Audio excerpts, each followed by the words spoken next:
You're listening to the Meet the Farmers podcast with me, your host, Ben Eagle. Please remember to subscribe to the show wherever you are listening.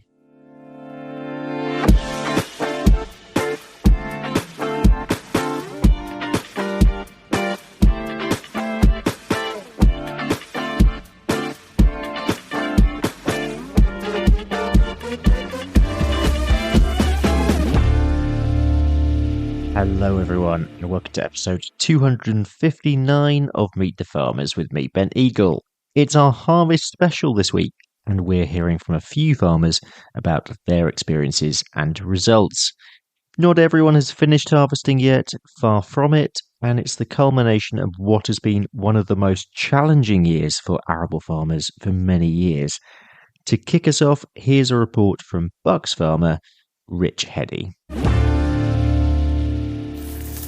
Hi, it's Richard Heady from North Buckinghamshire, and two words to describe this harvest are late and disappointing. So first of all, it's very late. Normally this time of year we've finished harvest, whereas we're only a third of our way through.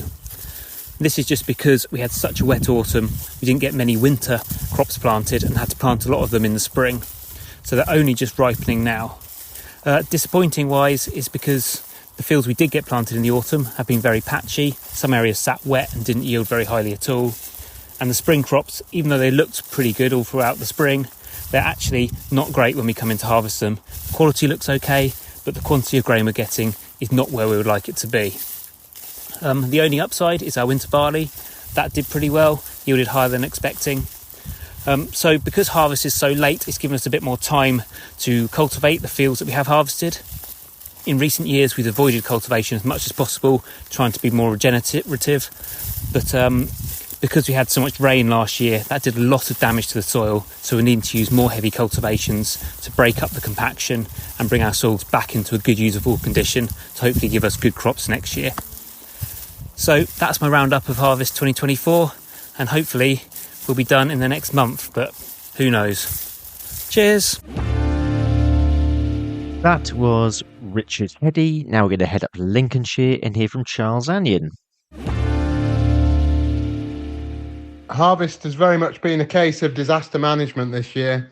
After the worst farming year on record here in Lincolnshire, it started raining the middle of October last year and didn't stop. We didn't have an autumn, we didn't have a spring. But luckily, we did have approximately 300 acres of winter wheat to combine this year in various states, and I think we averaged approximately 7.5 tonnes to the hectare, which considering was fairly pleasing, well below what we'd like to do in a normal year. However, milling wheat all made the top grade, which was pleasing. Protein's good, Hagberg's good, bushels good, and feed wheat good bushels, but again not the biggest yields. Spring barley was disappointing, 6 tonnes to the hectare, but early indications are it may make malting, which is nice.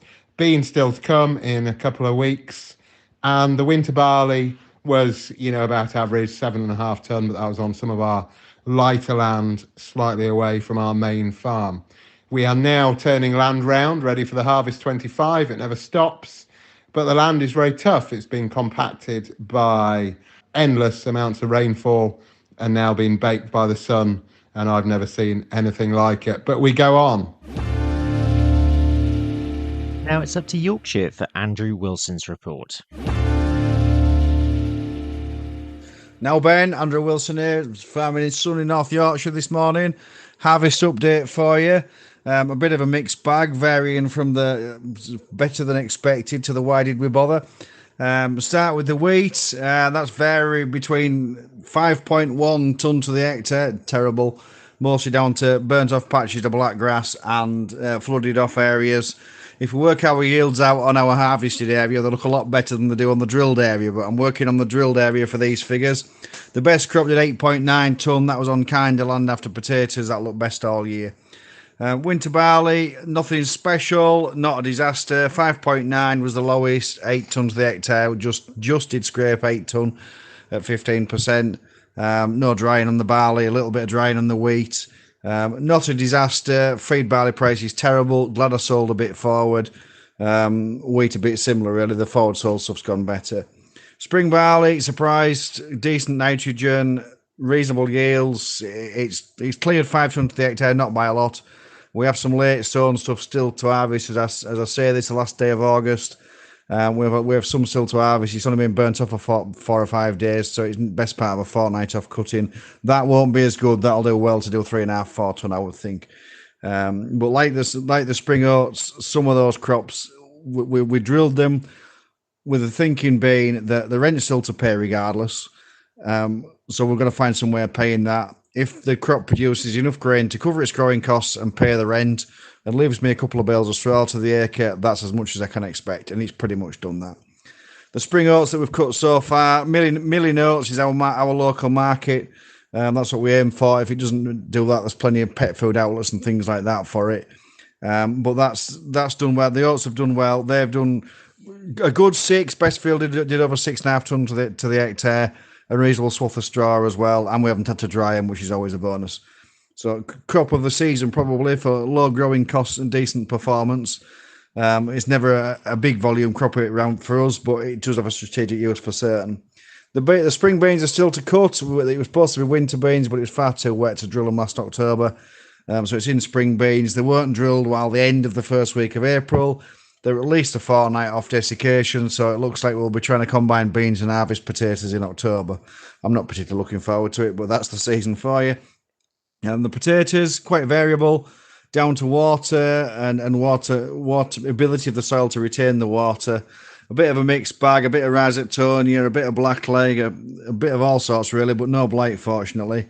Some crops look really quite good, all things considered, and some are dying off far too early, so we ain't going to get fat out of them. They're all grown on contract, but it's too late to do anything about what there is there now. And sugar beet, that looks promising. Sunshine makes sugar. The digs so far look decent. We're a bit to go on yield yet, but looks promising. I might not be saying that next year when you see where next year's contract is, but for this year, hopefully it'll beat last year. So there's a bit of a roundup for you. Hay time was June, and thank God we got that bit right. It was made in decent conditions in June. That's when we started harvest, which I think was the 3rd week of June. And we won't finish harvest, well, probably March, lifting sugar beet. So it goes on for quite a while for us. Catch you later. Thank you. Bye for now. And finally, we hear from Staffordshire farmer Andrew Court. So, hi everybody. Hi Ben. Thank you for having me on the podcast. It's a pleasure as always. I'm a huge fan of the podcast, so it's great to be able to contribute again. Harvest 2024 is a very mixed bag, and it's not even over yet. Ordinarily, I would be just polishing off the last bits, ready to prepare the ground for autumn drilling, thinking about getting seed dressed and things like that, and cleaned. So far, we've only managed to harvest the winter barley, the oilseed rape, and the winter wheat. Both the winter wheat and the winter barley have performed below average. The average for the farm with winter wheat is about 2.7 tonnes to the acre, and we are averaging, we think, in the region of 2.2, 2.3 tonnes to the acre. We're still waiting for the analysis results to see if it is made milling grade, which will greatly enhance the profitability of growing the crop. The winter barley, again, is sort of 2.7 tonnes to the acre.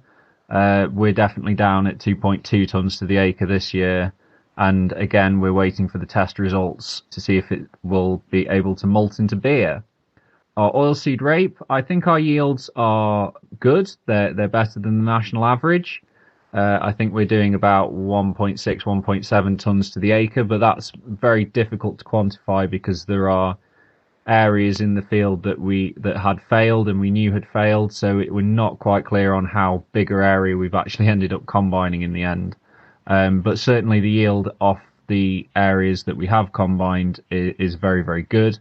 So moving forward, we're still waiting to combine our winter beans and our spring oats. They are about 10 days away at the point of recording. We're also growing for the first time this year sunflowers, and they won't be ready until the middle of September at the earliest, but the heads have now started to turn and the plant has started to sort of bow its head and lose its petals. So that's all very exciting. I think the upshot for us is that harvest 2024 is very sporadic. It's very stop-start. The weather has not helped. In fairness, the weather was the same in terms of pattern last year, but the difference was that coming out of 2022, we had very, very good weather to establish the crops in, to sow the seeds, and the crop got off to a very strong start, whereas we are essentially, this year's plants have grown in very wet, cold, horrible conditions, so they've not enjoyed life to the extent that they normally would. This is having an influence on the way we move forward. So we are looking to move towards a much more nutritional based approach with our cropping rather than the use of fungicides and artificial fertilizers. It's all about giving the plant what it wants at the time that it wants it. And that's something that I've learned from talking to fellow farmers and attending events like Groundswell. So I think this is all really positive, and yeah, I will let you know how I get on in the future. Thanks, everyone. That's it for today. Huge thanks to all the farmers who contributed to today's episode. I really appreciate it. Sending in content at a time when you're really, really busy is always a difficult thing. So thank you very much to Charles Anyon, Andrew Wilson, Andrew Court, and Richard Heddy. Please leave us a rating and a review if you've enjoyed this episode, and join me next time when we'll be in Perthshire in Scotland talking sheep, and my guest will be shepherd Ed Munt. Until then, though, have a great week. Are you a farmer or grower based in the UK? Do you have a story to tell, but you're not quite sure how to tell it? Then sign up to Just Farmers. We give farmers and growers the confidence to tell their stories with pride through fully funded media education workshops aimed at boosting your confidence and communication skills. Our goal is to build a more open and constructive relationship between farmers and the consumer via the media.